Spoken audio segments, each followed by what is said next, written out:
CHS 9th में बचे हैं मात्र ही कुछ दिन। तैयारी के लिए आपको करने होंगे 5 सब्जेक्ट की पढ़ाई। पांचों सब्जेक्ट में 2 सब्जेक्ट की हम बात कर चुके हैं, मैथ और साइंस की। तीसरी बारी है सोशल साइंस या जीके की, जिसमें आपको हम बताएंगे क्या सिलेबस पढ़ना होगा और कैसे आपको पूरे प्रीवियस ईयर क्वेश्चंस के एनालिसिस के बेसिस पे डिटेल्ड टॉपिक बताएंगे, जिससे आप समझ पाएंगे कि आपको क्या पढ़ना है और इन कम दिनों में कैसे अपनी तैयारी को करना है। तो अगर सीएचएस 9th की तैयारी कर रहे हो तो पूरी वीडियो जरूर देखना। नमस्कार, मेरा नाम है आशुतोष राय और आप सभी का स्वागत है सीएचएस शिक्षा पे। तो देखिए बच्चों, हम लोग हर एक सीएचएस 9th के 5 सब्जेक्ट्स के एक सब्जेक्ट का चीड़ फाड़ करके पूरा डिटेल में उसको एनालिसिस करके बता रहे हैं। साइंस और मैथ बताने के बाद सबसे ज्यादा कमेंट बच्चों के जीके के आए थे, सोशल साइंस के, तो हम उसकी तरफ आगे बढ़ते हैं। और देखिए सोशल साइंस में हम क्या क्या बात करने वाले, सबसे पहले आपको बताता हूं। सबसे पहले आपको सिलेबस ही बताएंगे। देखो कहीं सिलेबस अब ना सीएचएस वालों ने, बीएचयू वालों ने प्रिस्क्राइब नहीं करा कि ये टॉपिक पढ़ना है, लेकिन जब हम प्रीवियस ईयर क्वेश्चंस को एनालिसिस करते हैं तो एक सिलेबस का फॉर्मेट हमारे सामने बन जाता है कि ये टॉपिक से सवाल आ रहा है तो इसके अराउंड इतनी चीजें हमें पढ़नी चाहिए। तो पूरा डिटेल में आपके सामने मिलेगा। एग्जाम का क्या पैटर्न होगा, पीवाईक्यू का क्या ट्रेंड एनालिसिस है, मतलब किस साल में कितने क्वेश्चन हिस्ट्री से आए, कितने पॉलिटी से आए हैं, फिर पीवाईक्यू के कुछ क्वेश्चन जो आप देख पाएंगे, फिर क्या स्ट्रेटेजी आपको अपनानी चाहिए पढ़ने के लिए। तो चलिए शुरू करते हैं। सबसे पहले आपको सिलेबस में देखिए, सबसे पहले हम बात करेंगे हिस्ट्री की। हिस्ट्री में 3 पार्ट होता है, एंशिएंट, मेडिवल और मॉडर्न। ठीक है, तो एंशिएंट हिस्ट्री में क्या पढ़ना चाहिए आपको डिटेल में मैं बताने जा रहा हूं। ठीक है ना, तो सबसे पहला टॉपिक आपको पढ़ना है हड़प्पन सिविलाइजेशन या इंडस सिविलाइजेशन। ठीक है, अब इसमें क्या क्या टॉपिक्स इंपॉर्टेंट है, देखो ये बहुत है वास्ट। जैसे आप समझ रहे हो ना, पढ़ने जाओगे तो ये तो बहुत वास्ट है, लेकिन आपको एकदम क्रक्स में पढ़ना है कि डिस्कवरी क्या हुई थी, ठीक है ना, साइट्स क्या क्या थे उसके, ठीक है ना, वहां पे फाइंडिंग्स क्या क्या मिली थी, कौन सी कंट्री थी और उसके मेजर सिटीज के क्या फीचर्स है। बस इतना ही एक पैरा में आपको पढ़ना, बहुत डिटेल में पढ़ने की जरूरत नहीं है। ऐसे ही दूसरा वैदिक कल्चर के बारे में, आर्यंस के बारे में पढ़ना है, ठीक है ना, आपको उसके 4 लाइनें पढ़नी आर्यंस के बारे में, जो भी डिटेल्स है। उसके बाद वैदिक लिटरेचर्स के बारे में थोड़ा बहुत जानना है। बस जो टॉपिक्स, पूरा सब टॉपिक्स तक लिख दिया है ताकि आपको समझ में आए कितना पढ़ना है। डेप्थ में पढ़ना आपको सब कुछ है, बट टू टच कर करके बस आ जाना है। ऐसा नहीं कि उसमें डीप में जाना है, क्योंकि यही जीके आपको जब आप यूपीएससी तक पूछा जाता है और वहां उसी में डीप में चले जाते हैं, लेकिन इतना आपको नहीं जाना है। ठीक है ना, फिर आपको महाजनपद के बारे में पढ़ना है। ठीक है ना, इसमें देखिए हिरक्या, नालंदा, ये 2 डायनेस्टी के बारे में आपको पढ़ना है। फिर आ जाइए भक्ति सूफी में, अगर आप आ जाते हैं तो बुद्धिज्म के बारे में सबसे पहले आपको पढ़ना है।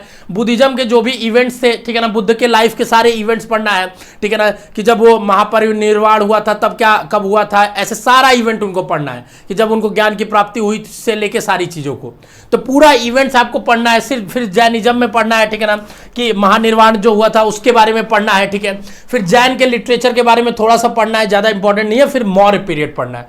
मौर्य पीरियड में आपको तीन रूलर्स के बारे में पढ़ना है। ठीक है ना, चंद्रगुप्त मौर्य, बिंदुसार और अशोक। अशोक के बारे में थोड़ा सा डिटेल पढ़ना है, क्योंकि अशोक के धम्म वगैरह के बारे में पूछा जाता है। ठीक है ना, उसके बाद गुप्ता पीरियड, बहुत बेसिक गुप्ता पीरियड, सारे डायनेस्टी, सारे रूलर्स के बारे में उसमें नहीं पढ़ने हैं। ठीक है ना, इसी को हमने हिंदी में भी करवा दिया, जो बच्चे चाहेंगे उसको स्क्रीनशॉट ले सकते हैं। ठीक है, फिर आगे अगर हम बात करेंगे आपको मेडिवल में आ जाते हैं। अब ये हो गई एंशिएंट हिस्ट्री की बात। ठीक है, मेडिवल में देखिए सल्तनत पीरियड से स्टार्ट होता है। ठीक है ना, जो भी सल्तनत पीरियड में जितनी डायनेस्टी थी, बस बेसिक उसके रूलर्स के नाम, अब बस हर रूलर का डिटेल्स नहीं जानना है आपको। ठीक है ना, बस इतना ही जानना है। ठीक है, फिर विजयनगर के बारे में पढ़ना, विजयनगर एम्पायर के बारे में, फिर रिलीजन जितने भी मूवमेंट्स हुए थे, ठीक है ना, वो सारे पढ़ने हैं आपको। ठीक है, फिर मुगल पीरियड के बारे में पढ़ना है। अब मुगल पीरियड में क्या है कि आपको थोड़ा सा डिटेल में पढ़ना है। मुगल पीरियड में इसमें जो भी रूलर्स हैं उनके बारे में पढ़ना है, उनके एक उनके इवेंट्स जो इंपॉर्टेंट उनके पीरियड्स में हुए तो उसके बारे में पढ़ना है, और ये सारी चीजें पढ़ना है। ठीक है, मुगल के बाद आपको मराठास पढ़ना है। ठीक है ना, मराठा में 2 शिवाजी और संभाजी, बहुत ऐसा डिटेल में नहीं पढ़ना है,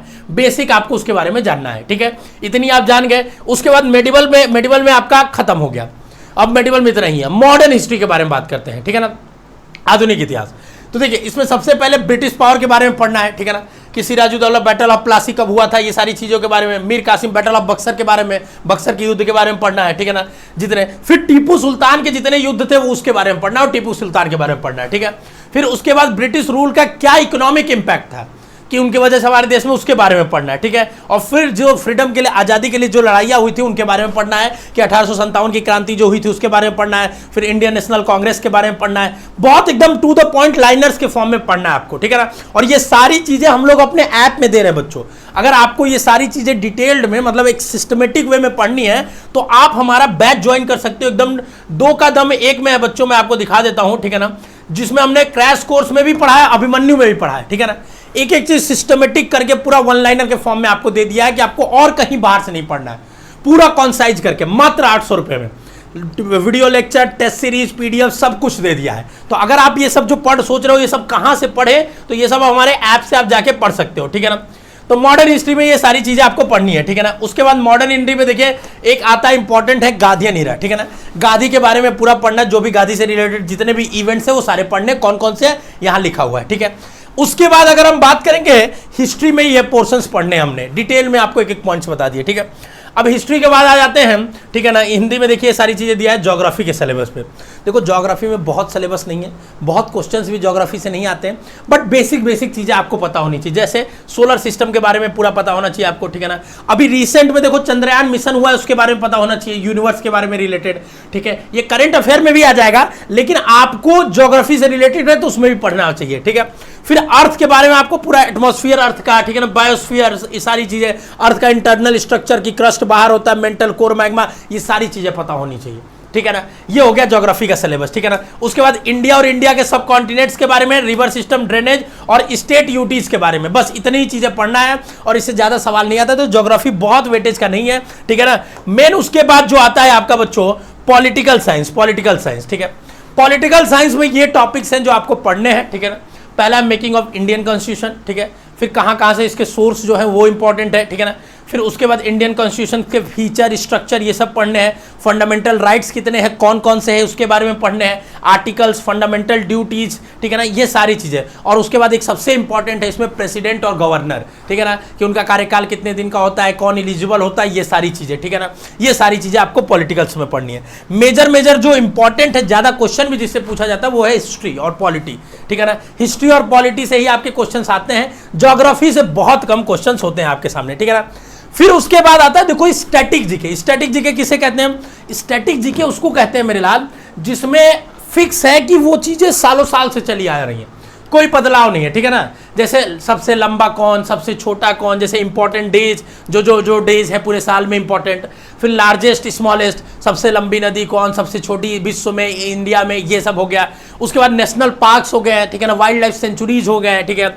पहला इंडिया में पहला कौन, वर्ल्ड में पहला कौन, ये सारी चीजें। किस देश का कैपिटल कौन, करेंसीज क्या, ये सब स्टैटिक जीके का पोर्शन है, ठीक है ना। कहाँ कौन कौन सा रिवॉल्यूशन हुआ, जैसे व्हाइट रिवॉल्यूशन किसे कहते हैं, ग्रीन रिवॉल्यूशन किसे कहते हैं, फादर ऑफ ग्रीन रिवॉल्यूशन कौन है, ठीक है। फिर उसके बाद नेशनल गेम, जैसे किस देश का कौन सा नेशनल गेम है और कौन किसका पुराना नाम था, ये सारी चीजें पूछी जाती हैं स्टैटिक जीके में। फिर देखो करंट अफेयर से भी रिलेटेड सवाल आती है, ठीक है ना, और भी स्टैटिक जीके का पोर्शन लिखा हुआ है, ठीक है ना। अब करंट अफेयर तो देखो वास्ट है बहुत, ठीक है, बट आपको क्या पढ़ना है, देखिए बेसिकली कि रिसेंट नोबेल प्राइज किसको मिला है। और जनरली आपका जो आता है या तो पीस का आएगा नोबेल प्राइज, या साइंस में पूछा जाता है, या लिटरेचर में, यही तीन में पूछा जाता है, ठीक है ना। साइंस में भी बांट के मिलता है, केमिस्ट्री में अलग मिलता है, फिजिक्स में अलग मिलता है, ठीक है। रिसेंट, ठीक है ना। फिर रिसेंट जो भी अवार्ड्स मिले हैं, जैसे भारत रत्न किसे मिला है, दादा साहब फाल्के किसे मिला है, ठीक है ना, ये सारे रिसेंट अवार्ड्स पूछते हैं, ठीक है ना। रिसेंट गवर्नर कौन कहाँ के हैं, वर्ल्ड कप के बारे में पूछ देता है, सिर्फ क्रिकेट का ही नहीं, ठीक है ना, बैडमिंटन से लेके सारे स्पोर्ट्स के बारे में पूछ देता है, ठीक है। उसके बाद स्पीकर्स और चेयरमैन, कौन सा टाइटल किसको मिला, और रिसेंट देखो G20 हुआ है तो G20 से भी सवाल आने की संभावनाएं बढ़ जाते हैं। अब करंट अफेयर मतलब ये नहीं कि सिर्फ 1 महीना पहले का करंट अफेयर बनेगा। करंट अफेयर का मतलब ये होता है 6 महीना साल भर पुराना भी करंट अफेयर पूछ सकता है, जो अगर वो टॉपिक रेलेवेंट है आज के डेट में, ठीक है ना, अब भले वो साल भर पहले घटना घटी है तो भी आपको पूछ के उससे रिलेटेड सवाल बना के दे सकता है, ठीक है। तो आपको ये सारी चीजें अभी क्लासेस इसकी भी यूट्यूब पे हम लोग डलवाएंगे और ऐप में भी मिल जाएगी आपको, ठीक है ना। इसका एक हम लोगों ने करंट अफेयर का एक मैराथन सर ने लिया था, वहां से आप देखोगे तो वहां 12 घंटे की मैराथन में ये सारी चीजें लास्ट के 1 घंटे में पढ़ाया था सर ने, ठीक है ना। आगे बढ़ते हैं एग्जाम के पैटर्न के बारे में। तो ये तो हम आपको हर सेशन में बता ही रहे हैं कि एग्जाम का पैटर्न क्या होने वाला है, तो ये तो आपको पता चल ही गया होगा, ठीक है। अब दूसरी बात देखो, 20 सवाल आते हैं सोशल साइंस से, हिस्ट्री, पॉलिटी, ज्योग्राफी और स्टैटिक जीके, करंट अफेयर बता दिया। कितने सवाल किससे आते हैं अगर आप देखोगे तो हिस्ट्री और पॉलिटी से ज्यादातर सवाल आते हैं। देखो ज्योग्राफी से भी सवाल आया है, तीन चार सवाल करके आया, ऐसा नहीं कि नहीं आया है, ठीक है, बट ज्योग्राफी का सिलेबस बहुत कम है बच्चों, ठीक है ना। हिस्ट्री थोड़ा वास्ट है, पॉलिटी थोड़ा वास्ट है, ठीक है। तो लेकिन करंट अफेयर जीके से 1-2 सवाल ही ज्यादा से ज्यादा पूछा जाता है और ज्यादा नहीं पूछा जाता है। तो आप ज्यादा ध्यान हिस्ट्री, पॉलिटी पे देना, फिर ज्योग्राफी पे देना, ठीक है ना। ये पूरा एनालिसिस है 5 सालों का, देखो क्वेश्चन किससे कितना आया है, ठीक है।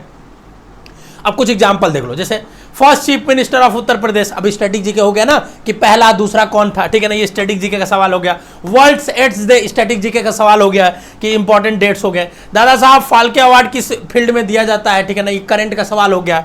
अब किसको दिया गया ये नहीं पूछा, किस फील्ड में दिया जाता है, ठीक है ना। फिर आगे देखिए किस कंट्री के पास बिगेस्ट एरिया, ये सब स्टैटिक जीके का सवाल हो गया। तो ज्यादातर देखो स्टैटिक जीके से आता है और हिस्ट्री से आता है करके रिलेटेड, ठीक है ना। अब कैसे पढ़े सबसे बड़ी समस्या है, ठीक है ना। तो देखो आपको सोशल साइंस में पूरा अच्छे से पढ़ना पड़ेगा। अच्छे से पढ़ने का मतलब क्या है कि पूरा कंटेंट आपको पहले समझना पड़ेगा, थ्योरेटिकली पूरा आपको स्ट्रांग होना पड़ेगा, ठीक है ना। अब इसके लिए आपको डिटेल में पढ़ना पड़ेगा और डिटेल में हम लोग ऐप पे पढ़ा रहे हैं, वहां से पढ़िए, ठीक है।